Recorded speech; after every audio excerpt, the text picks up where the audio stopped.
اعوذ باللہ من الشیطان الرجیم بسم اللہ الرحمن الرحیم السلام علیکم ورحمۃ اللہ وبرکاتہ۔ جی پیارے بچوں، کیسے ہیں آپ سب؟ امید کرتے ہیں کہ آپ اللہ تعالیٰ کے فضل و کرم سے ٹھیک ٹھاک ہوں گے اور خوش ہوں گے۔ دعا کریں کہ اللہ تعالیٰ ہمیں اس موذی مرض سے جو کہ آج کل ہمارے معاشرے میں پھیلی ہوئی ہے اس سے ہم سب کو محفوظ رکھے اور نجات دے۔ آج ہم تیسرا چیپٹر شروع کرنے لگے ہیں اسلامیات کا۔ آج ہم نے تیسرا چیپٹر شروع کرنا ہے۔ چیپٹر کا نام ہے اخلاق و آداب۔ کتاب کا صفحہ نمبر آپ 52 52 نکال لیجیے گا۔ اس کا آج پہلا لیکچر ہے، لیکچر نمبر 1۔ آج ہم اس میں پڑھیں گے سخاوت کی فضیلت اور بخل کی مذمت۔ اس کا ہم تھوڑا سا تعارف پڑھیں گے، سخاوت کیا، سخاوت کی تعریف اور بخل کی مذمت اور بخل کی تعریف، یہ سب آج ہم اس چیپٹر میں پہلی کلاس میں دیکھیں گے۔ آپ کتابیں ذرا سامنے رکھیں، اور آج آپ کا کام بھی یہی ہے کہ آپ نے ساتھ ساتھ ریڈنگ بھی کرنی ہے اور اس کو دیکھنا بھی ہے، اور جو چیزیں آپ کو سمجھانے والی ہوں گی انشاءاللہ میں آپ کو اسی کلاس میں ضرور سمجھا دوں گا۔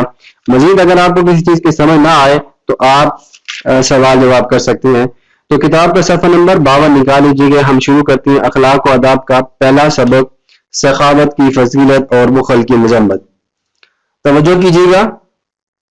بسم اللہ الرحمن الرحیم۔ اسلام نے تعلیم و تربیت اور درس و تدریس کے ذریعے معاشرے کے افراد میں اعلیٰ اخلاقی اوصاف پیدا کرنے کا انتظام پیدا کیا ہے، جن سے وہ معاشرے کے بہترین اور مفید رکن بن سکیں۔ اخلاق اور آداب کا تعلق معاشرتی زندگی سے ہے۔ اگر ہمارے اخلاق اچھے ہوں گے، ہمارے آداب طور طریقے اچھے ہوں گے، تو ہماری معاشرتی زندگی جس میں ہم رہ رہے ہیں وہ بہت اچھی اور آسانی سے گزر جائے گی۔ اس باب میں ہم طلبہ کے لیے عملی اور معاشرتی زندگی متوازن اور خوبصورت انداز میں گزارنے کے حوالے سے معلومات دی جائیں گی۔ اسلام کا مقصد ایک ایسا معاشرہ تشکیل دینا ہے جو اعلیٰ اخلاق اور آداب سے مزین ہو۔ آج ہم پڑھیں گے سخاوت کی فضیلت اور بخل کی مذمت۔ سخاوت اور بخل کا مفہوم۔ اللہ تعالیٰ کی خوشنودی رضا حاصل کرنے کے لیے اس کے دیے ہوئے مال میں سے اس کے بندوں پر خرچ کرنا سخاوت کہلاتا ہے۔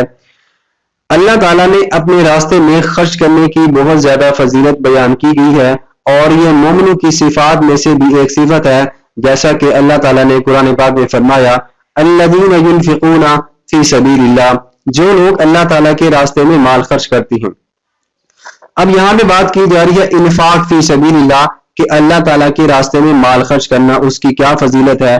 قرآن پاک میں بہت ساری آیات ایسی ملتی ہیں کہ جس میں اللہ تعالیٰ نے مومنوں کو یہ خاص طور پر کہا ہے کہ اللہ تعالیٰ کے راستے میں مال خرچ کرو، اور یہ بھی کہا ہے وَمَا يُنْفِقُوا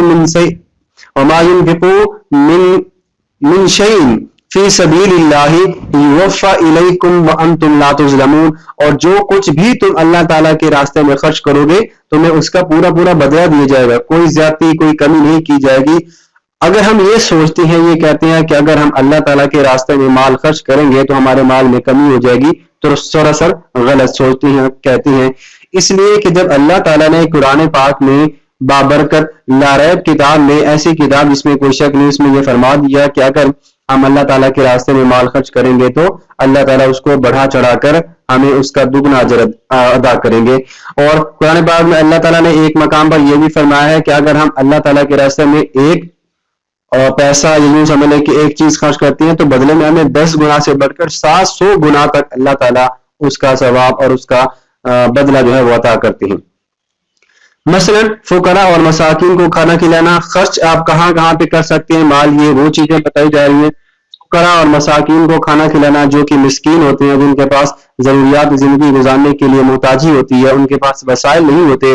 یتیموں کی پرورش کے اخراجات برداشت کرنا، بیواؤں کی مالی مدد کرنا، جس کا شوہر فوت ہو جاتا ہے وہ بیوہ، اس کی آپ مالی مدد کر سکتے ہیں کیونکہ اس کا سرپرست کوئی نہیں ہے، اس کو کما کر کھلانے والا کوئی نہیں ہے، اس کی مدد کرنا۔ اور رفاہ عامہ کے کام کرنا، عوام کی فلاح و بہبود کے لیے کوئی ہسپتال بنوا دینا، کوئی چھوٹا موٹا پمپ لگوا دینا، یا کسی جگہ پر جو ہے وہ سایہ دار درخت لگوا دینا، یا کوئی بھی چھوٹا سا کام آپ نے کر دینا، یہ سارے اسی میں آ جائیں گے، رفاہ عامہ کے کام وغیرہ کرنا۔ اچھا، یہ بات ضروری رکھیے گا کہ سخاوت میں دکھلاوا اور نمود و نمائش نہیں ہونی چاہیے، ورنہ وہ ریاکاری ہوگی، اور نہ ہی یہ خواہش ہو کہ لینے والا اچھا بدلا دے گا۔ اگر آپ کسی کی مدد کر رہے ہیں، کسی کو کچھ کھلا رہے ہیں، تو آپ کی نیت کیا ہو؟ صرف اور صرف اللہ تعالیٰ کی رضا.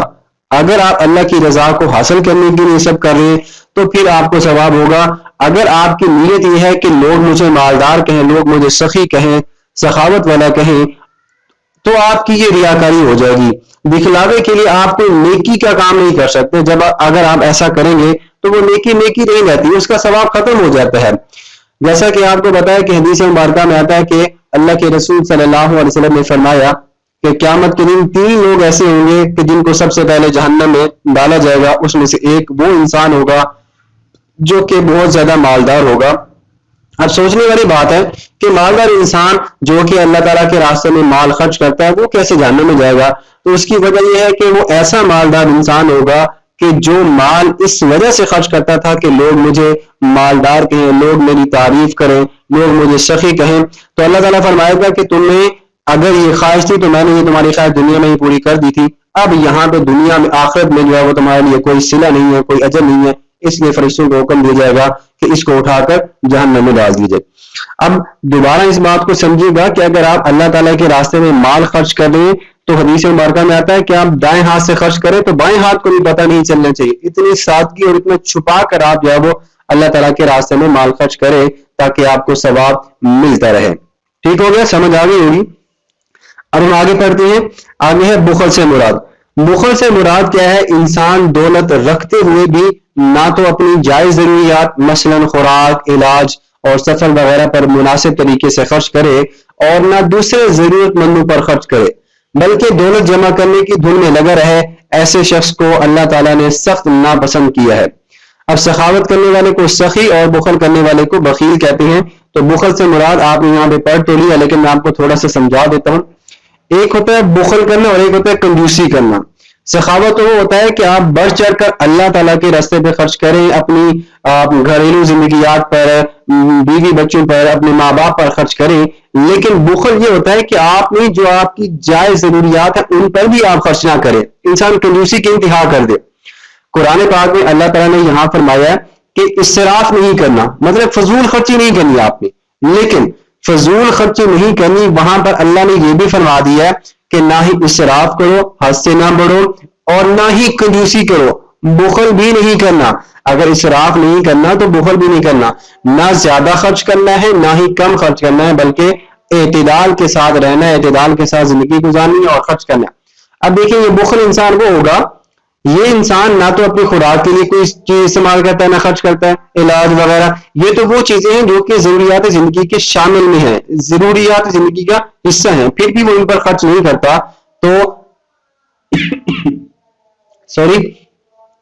تو بخیل انسان نہ ہی اپنی ضروریات زندگی پر، خوراک اور علاج وغیرہ پر خرچ کرتا ہے اور نہ ہی ضرورت مندوں پر، بلکہ یہ دولت جمع کرنے کی دھن میں لگا رہتا ہے.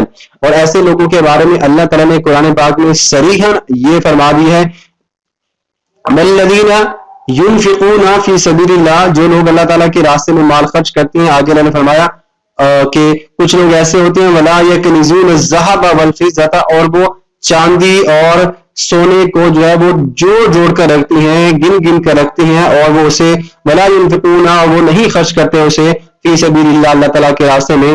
تو اللہ تعالیٰ نے ایسے لوگوں کے لیے کیا فرمایا کہ ان کے لیے قیامت کے دن جو ہے وہ بھڑکتی ہوئی آگ ہے. تو ہمیں دولت کو جمع نہیں کرنا چاہیے. اور بلکہ قرآن پاک میں تو یہ بھی آیا ہے نحن اغنیاء، کہ جو غنی ہوتا ہے، یوں سمجھیں کہ ہم غنی اللہ تعالیٰ کے راستے میں کوئی مال خرچ کریں گے تو ہمیں جو ہے وہ اللہ تعالیٰ اس کا صلہ بھی دیں گے، اس کا بدلہ بھی دیں گے. لیکن اگر ہم اللہ تعالیٰ کے راستے میں مال خرچ نہیں کریں گے، دولت کو جمع کرنے کی ہوس میں لگ جائیں گے، تو پھر اس کا کوئی فائدہ نہیں ہے، وہ کبھی بھی ضائع ہو جائے گی، کبھی بھی وہ ختم ہو جائے گی. تو بخل اور سخاوت سے کیا مراد ہے سمجھ آ گئی ہوگی آپ کو. اب ہم تھوڑا سا آگے بھی پڑھ لیتے ہیں سخاوت کی اہمیت اور بخل کی مذمت. اسلام میں سخی کا بہت بڑا مقام ہے، جبکہ بخیل شخص کی مذمت کی گئی ہے. اللہ تعالیٰ ان لوگوں کو پسند فرماتے ہیں جو اس کی راہ میں مال خرچ کرتے ہیں، جیسا کہ اللہ تعالیٰ نے قرآن پاک میں فرمایا. اگر ہم اس آیت مبارکہ کے علاوہ بھی ایک اور آیت مبارکہ میں پڑھتے ہیں سورۃ بقرہ میں، اللہ تعالیٰ نے فرمایا الذین ينفقون فی سبیل اللہ، جو لوگ اللہ تعالیٰ کے راستے میں مال خرچ کرتے ہیں. اور یہاں پر اللہ نے فرمایا کون ہے جو اللہ کو نیک نیت اور خلوص سے قرضہ دے تو وہ اس کو اس سے دگنا کر لے اور اس کے لیے عزت کا صلہ یعنی جنت ہے۔ اب دیکھیے کہ آپ اگر اللہ تعالیٰ کے راستے میں مال خرچ کریں تو آپ کو بدلے میں سیدھا جنت مل رہی ہے۔ اور دوسری جگہ پر اللہ تعالیٰ نے یہ بھی فرمایا جو لوگ اپنے نفس کی حرص سے مطلب نفس کی پوجا نہیں کرنی، نفس کی خواہشات کے پیچھے نہیں لگنا آپ نے کہ میرا دل چاہتا ہے کہ میں یہ خواہش پوری کر لوں، میرا نفس یہ چاہتا ہے کہ مجھے یہ بھی مل جائے یہ بھی مل جائے۔ اگر آپ چیزوں کا بار بار تقاضا کریں گے، اس کی طلب کریں گے تو وہ نفس کی حرص میں آ جاتا ہے۔ تو نفس کی حرص سے بچنا چاہیے، اپنے نفس کو روکنا چاہیے، جو آپ کا نفس آپ کی خواہشات کرتا ہے اس سے روکنا چاہیے۔ اللہ نے فرمایا جو اپنے نفس کی حرص سے بچا لیا گیا ایسے لوگ ہی کیا ہیں؟ کامیاب ہیں، مراد پانے والے ہیں۔ نبی اکرم صلی اللہ علیہ وسلم خود بھی بے حد سخی تھے اور صحابہ کرام کو بھی آپ صلی اللہ علیہ وسلم اس کا درس دیا کرتے تھے۔ یہی وجہ تھی کہ آپ صلی اللہ علیہ وسلم کے صحابہ کرام نے اللہ تعالیٰ کی راہ میں مال خرچ کرنے کی شاندار مثال قائم کی ہے۔ چند مثالیں میں آپ کے سامنے گوش گزار کروں گا تاکہ آپ کے علم میں اضافہ بھی ہو جائے کہ نبی اکرم صلی اللہ علیہ وسلم اور آپ صلی اللہ علیہ وسلم کے صحابہ نے ہمیشہ غریبوں، محروموں، یتیموں اور بیواؤں کی خدمت کی۔ اگر آپ کے در پر کوئی آ گیا، آپ کے گھر میں کچھ موجود نہ بھی ہوتا تب بھی آپ صلی اللہ علیہ وسلم سائل کو کبھی بھی خالی ہاتھ نہیں جانے دیا کرتے تھے۔ غلاموں کا آپ نے ہمیشہ سے خیال رکھا، رفاہ عامہ کے کاموں میں اعلیٰ مثالیں آپ نے قائم کی۔ رسول اکرم صلی اللہ علیہ وسلم نے فرمایا بے شک اللہ تعالیٰ سخی ہے اور سخاوت کو پسند کرتا ہے۔ ٹھیک ہو گیا بچوں؟ اس میں نبی اکرم صلی اللہ علیہ وسلم اور آپ کے صحابہ نے، آپ کو پتا ہوگا کہ غزوہ خیبر میں، غزوہ احد میں اور بہت سارے غزوات میں نبی اکرم صلی اللہ علیہ وسلم کے صحابہ نے بڑھ چڑھ کر حصہ لیا۔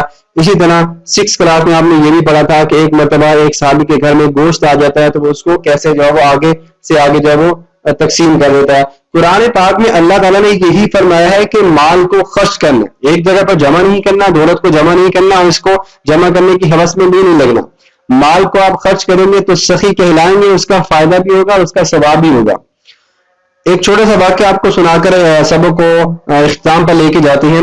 بنی اسرائیل کا ایک شخص تھا، وہ ایسے ٹہلتے ہوئے جا رہا تھا، اس نے دیکھا کہ راستے میں ایک بہت بڑا پہاڑ ہے۔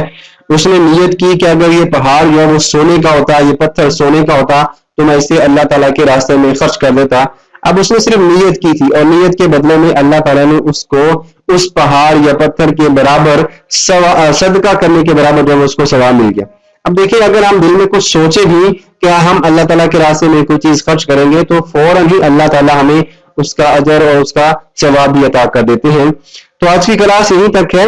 اس میں آج ہم نے پڑھا سخاوت کی فضیلت اور بخل کی مذمت، سخاوت اور بخل کا مفہوم، سخاوت کی اہمیت اور بخل کی مذمت، اور نبی اکرم صلی اللہ علیہ وسلم اور صحابہ کرام کا طرز عمل کیا تھا، یہ آج ہم نے پڑھا۔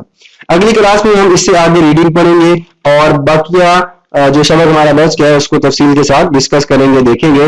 تو اس سبق کو آپ کا کام کیا ہے؟ سبق کو آپ نے اچھے سے پڑھنا ہے اور سمجھنا ہے، اور آپ کو اگر کسی چیز کی سمجھ نہ آ رہی ہو تو آپ سوال میں پوچھ سکتے ہیں، اور سوال جواب ہم جو ہے وہ اس سبق کے آخر میں اس کی مشق کو حل کریں گے۔ اس لیے اگر آپ نے جو پڑھا ہے اس کے متعلق اگر آپ کو کوئی چیز کی سمجھ نہیں آئی تو آپ پوچھ سکتے ہیں، باقی آپ کو جو لکھنے والا کام ہے وہ آپ کو بعد میں دے دیا جائے گا۔ ٹھیک ہو گیا بچوں؟ اپنا بہت سارا خیال رکھیے گا، سبق کو دوبارہ پڑھیے گا۔ اللہ حافظ۔